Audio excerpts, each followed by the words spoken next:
Hello and welcome to Career on Track. Today we are going to learn 5 mistakes you need to avoid while solving carboxylic acids question. जल्दी से start करते हैं. First point आ जाता है कि आप nomenclature से क्या गलती कर सकते हैं. नॉमेनक्लेचर से अगर आपके सामने ये कंपाउंड दे दिया जाए ना तो इसमें गलती करने के बहुत ज़्यादा चांसेस हैं, क्योंकि अगर आप खुद से जब इसका नेमिंग करने की जाओगे तो आपके दिमाग में फर्स्ट थॉट आएगा कि ऐसी ऐसी चेन चुनते हैं जिसमें कम से कम 2 कार्बोक्सिलिक एसिड के तो कंपाउंड आ जाए. बट द थिंग इज़ नहीं, IUPAC ने बोला कि हमें कोई ऐसा रास्ता निकालना है कि इन तीनों को इक्वल ट्रीटमेंट मिले. अब जब कुछ और समझ में नहीं आ रहा तो ये वाली स्कीम पकड़ी गई कि जो कार्बन की मेन चेन है ना, प्रोपेन, इसे हम मेन चेन ही कंसिडर करेंगे और तीनों को इक्वल ट्रीटमेंट इस सेंस में देंगे कि इन तीनों में से किसी को भी प्रॉपर सफिक्स का दर्जा नहीं दिया जा रहा. बेसिकली काइंड ऑफ सब्स्टिट्यूएंट की तरह ही ट्रीटमेंट किया जा रहा है. इसलिए इस कंपाउंड का नाम हो गया प्रोपेन 1,2,3 ट्राई कार्बोक्सिलिक एसिड. अच्छा, मेरी बात ध्यान से सुनो. ये जो नीचे दिए गए एसिड्स है ना, इनके नेम NCERT के एक टेबल में गिवन है, नेम और स्ट्रक्चर दोनों. तो इनसे भी क्वेश्चन आ सकता है, इसलिए एक बार इन पे भी नज़र मार लेना.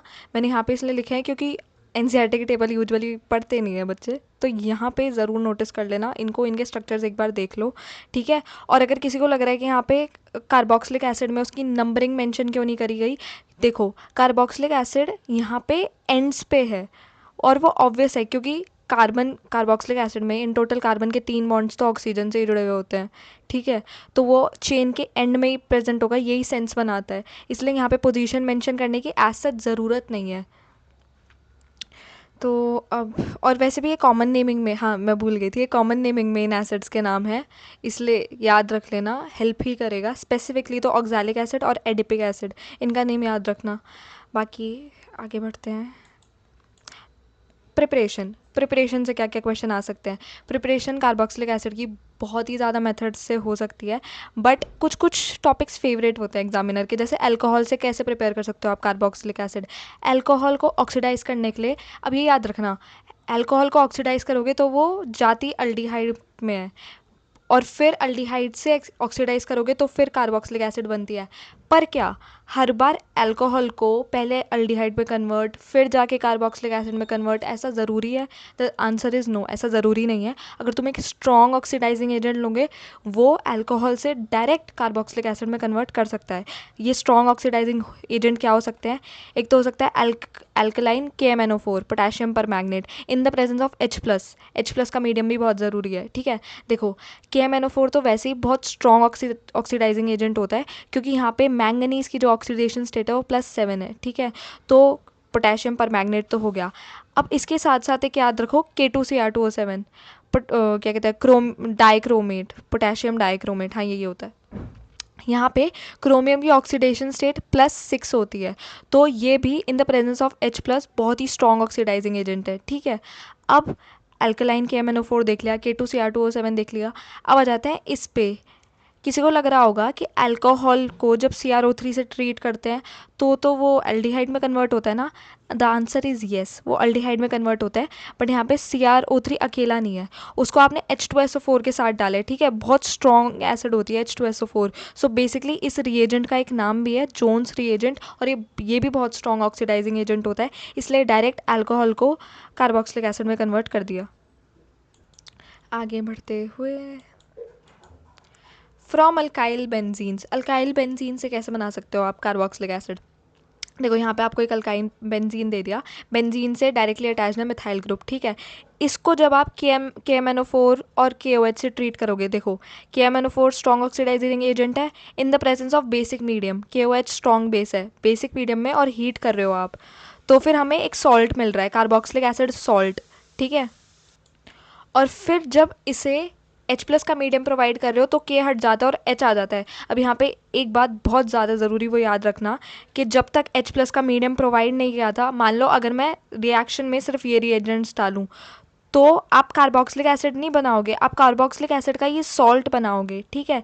जब तक H+ नहीं प्रोवाइड हुआ इस मीडियम में, तब तक कार्बोक्सिलिक एसिड नहीं मिला हमें. जब आपने शुरू में ये रिएजेंट्स डाले हैं बस, तो कार्बोक्सिलिक एसिड सॉल्ट मिला है, उस सॉल्ट को जब H+ से ट्रीट किया है तब जाके कार्बोक्सिलिक एसिड मिल गया.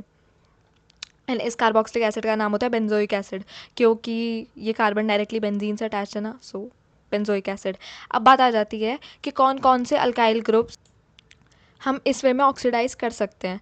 तो यहाँ पे मेंशन किया गया है कि प्राइमरी और सेकेंडरी अल्काइल ग्रुप्स को तो आप ऑक्सीडाइज कर सकते हो, पर 3 डिग्री ग्रुप को आप नहीं कर सकते ऑक्सीडाइज। मतलब कि मान लो अगर तुम्हें कोई ऐसा कंपाउंड दे दिया, ठीक है, यहाँ पे बेंजीन से डायरेक्टली अटैच है एक 3 डिग्री कार्बन, इसको जब KMnO4 in the presence of basic medium से ट्रीट करोगे, फिर हीट भी करोगे, फिर चाहे H+ मीडियम प्रोवाइड कर लो, नहीं होगा कुछ, वो प्रोडक्ट मिल नहीं वाला जो हमें चाहिए। ठीक है। और हाँ, थोड़ा सा NCERT ने सटली बताने की कोशिश की है कि ज़रूरी नहीं है सिर्फ प्राइमरी और सेकेंडरी वाले अल्काइल ग्रुप्स ही तुम्हें ये कार्बोक्सिलिक एसिड दे, सम सूटेबली सब्सटीट्यूटेड अल्कीन्स, मतलब कि कुछ अल्कीन्स भी शायद दे पाए। अब आगे बढ़ते हैं। ग्रिग्नार्ड रिएजेंट से कैसे प्रिपेयर करते हो आप कार्बोक्सिलिक एसिड को। देखो यहाँ पे आपको एक ग्रिग्नार्ड रिएजेंट दे दिया गया और उसके साथ दिया गया carbon dioxide in the presence of dry ether. जब आप इसे ट्रीट करोगे ना तो वही होता है, Mg यहाँ पे क्या कैरी कर रहा है, पार्शियल पॉजिटिव चार्ज। Mg और X को एक साथ एक स्पीशीज़ की तरह ट्रीट करना, हम साथ साथ हैं, ठीक है।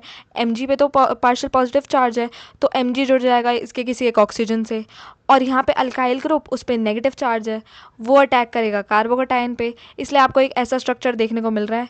जब इसको आप H+ से ट्रीट करोगे तो ये Mg को एग्जिट करना पड़ेगा और इस ऑक्सीजन पे हाइड्रोजन आके जुड़ जाएगा और फाइनली आपको कार्बोक्सिलिक एसिड मिल जाएगी।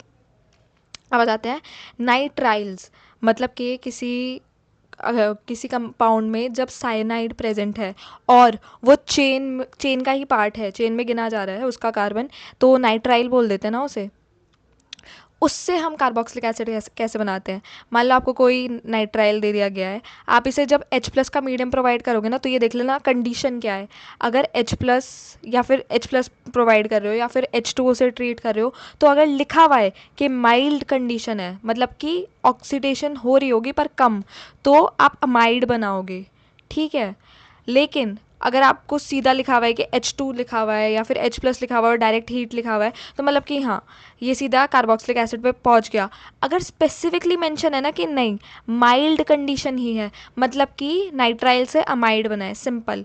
पर अगर मेंशन नहीं है, सिर्फ आपको H+ दिया गया है, हीट बनाई हुई है, मतलब कि कार्बोक्सिलिक एसिड बना दो, ठीक है। अब डीकार्बोक्सिलेशन रिएक्शन, ये भी बहुत ज़्यादा ज़रूरी है और कंफ्यूज भी कर सकता है।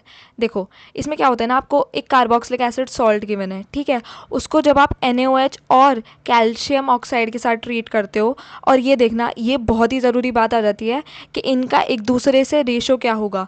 रेशो है 3:1। बहुत ज़्यादा चांसेस है कि नीट में ये रेशो भी पूछ सकता है, क्योंकि एग्जामिनर के दिमाग पे बात होती है भाई। इनका रेशो है 3:1, ठीक है। जब उनके साथ ट्रीट करोगे in the presence of heat, इसे क्या कहते हैं, सोडा लाइम मिक्सचर, ठीक है। In the presence of heat जब इसे ट्रीट करोगे तो क्या होगा, कार्बोक्सिलिक एसिड तो निकल जाएगी यहाँ से, ठीक है, और आपको एक सिंपल अल्केन मिल जाएगा, ठीक है। यहाँ पे जो ये COO ग्रुप है पूरा ही एग्जिट कर गया और आपको एक अल्केन मिल गई, नॉर्मल सिंपल अल्केन। अब यहाँ पे हुआ क्या, यहाँ पे डिसेंट हुई है कार्बन चेन में, मतलब कि पहले जितने कार्बन थे चेन में अब कम हो गए हैं। ये बहुत ज़्यादा इंपॉर्टेंस रखता है इसलिए ये रिएक्शन। अब आगे बढ़ते हुए एसिडिक ऑर्डर भी ऑब्वियसली बहुत ज़्यादा ज़रूरी है। अल्कोहल में, अल्डिहाइड में, कार्बोक्सिलिक एसिड में ऑब्वियसली ज़्यादा एसिडिक ऑर्डर कार्बोक्सिलिक एसिड का ही होता है। पर ये बात आ जाती है कि अगर मैं आपको कुछ स्पेसिफिक एग्जांपल दूं कि मान लो ऐसा इथेन के साथ NO2 जुड़ा हुआ है अल्फ़ा वाले कार्बन पे, या फिर इथेन ही दे रखा है यहाँ पे पर अल्फ़ा कार्बन पे 2 क्लोरीन जुड़े हुए हैं, तो इनकी जब हम एसिडिक स्ट्रेंथ को कंपेयर करेंगे ना, तो इस वाले कंपाउंड की जिसमें अल्फ़ा कार्बन पे 2 क्लोरीन जुड़े हैं उसकी एसिडिक स्ट्रेंथ ज़्यादा होती है, ठीक है। क्योंकि -I दोनों क्लोरीन एक साथ मिलके इतना ज़्यादा शो कर रहे हैं कि वो NO2 वाले -I को भी ओवर पावर कर रहा है। ये NCERT में गिवन है ऑर्डर, ठीक है। और अब ये तीन एग्जाम्पल लिया है, एक तो है इथेनोइक एसिड, एक है फॉर्मिक एसिड और एक है इथेनोइक एसिड जिसमें क्लोरीन अटैच्ड है अल्फा कार्बन पे। तो ये बात ध्यान रखो कि इन तीनों में से, ध्यान तो रखो मत, बेसिकली लॉजिक वाली बात है, इन तीनों में से सबसे ज़्यादा एसिडिक ऑर्डर होगा इस वाले कंपाउंड का जिसमें अल्फा कार्बन पे क्लोरीन भी है, ठीक है। फिर आ जाता है फॉर्मिक एसिड और फिर आ जाता है इथेनोइक एसिड। अब कुछ कंफ्यूज होंगे कि फॉर्मिक एसिड की ज़्यादा क्यों है acidic strength as compared to ethanoic acid, क्योंकि देखो, आपको पता है कि जब हमें एसिडिटी या एसिडिक ऑर्डर पता करना हो ना, तो हम वो ग्रुप्स पसंद करते हैं कंपाउंड में जो माइनस आए या फिर माइनस एम इफेक्ट लाए। माइनस और माइनस एम इफेक्ट की वजह से ही एसिडिटी बढ़ती है उस कंपाउंड की। पर यहाँ पे देखो, CH3 अल्काइल ग्रुप जुड़ा हुआ है जो कि प्लस आई इफेक्ट देता है, इसलिए इसने इसकी एसिडिटी को कम कर दिया। और इसलिए फॉर्मिक एसिड ज़्यादा एसिडिक होता है as compared to ethanoic acid, या फिर कह सकते हो एसिटिक एसिड। अब लास्ट पॉइंट पे आ जाते हैं, हेलोजनेशन रिएक्शन। ये बहुत बहुत बहुत ज़्यादा ज़रूरी है क्योंकि एक नेम रिएक्शन भी है। इसका नाम है हेल वोल्हार्ड जेलिंस्की रिएक्शन। ठीक है, इसमें क्या होता है ना, मान लो आपको एक कार्बोक्सिलिक एसिड का कंपाउंड दे दिया, उस पे जब आप किसी हैलोजन को डालते हो इन X2 फॉर्म, मतलब कि आपने Cl2 डाला या फिर Br2 डाला in the presence of red phosphorus, और in the presence of H2O, मतलब H2 भी डाल रहे हो आप साथ में, तो क्या होता है, यहाँ पे जो अल्फा कार्बन है, देखो ये वाला जो कार्बन है ये तो कार्बोक्सिलिक एसिड कार्बन ही है, फंक्शनल ग्रुप का पार्ट है। इसके जस्ट साइड में जो कार्बन है उसे कहते हैं अल्फा कार्बन। उस कार्बन पे आके हैलोजन जुड़ जाता है और इसलिए फॉर्मेशन होता है अल्फा हेलो कार्बोक्सिलिक एसिड का। ठीक है, तो इसलिए इस रिएक्शन की ही मेन रिक्वायरमेंट हो जाती है कि carboxylic acid must have an alpha carbon, बहुत ज़्यादा ज़रूरी हो जाता है ये। और एक इसको ना, मतलब लाइक इसके 2-3 एग्जांपल सॉल्व करने की कोशिश करना है। एनसीईआरटी में बहुत अच्छे अच्छे क्वेश्चन गिवन है कि यहाँ पे जो कार्बोक्सिलिक एसिड का कार्बन है, जो फंक्शनल ग्रुप का कार्बन है, उसके जस्ट साइड में जो कार्बन है उसे कहते हैं अल्फा कार्बन, और वहाँ पे अटैच हो रहा है हेलोजन। ठीक है, होपफुली सारी चीज़ें समझ में आ गई हो, अगर आ गई हैं तो थैंक यू फॉर वॉचिंग।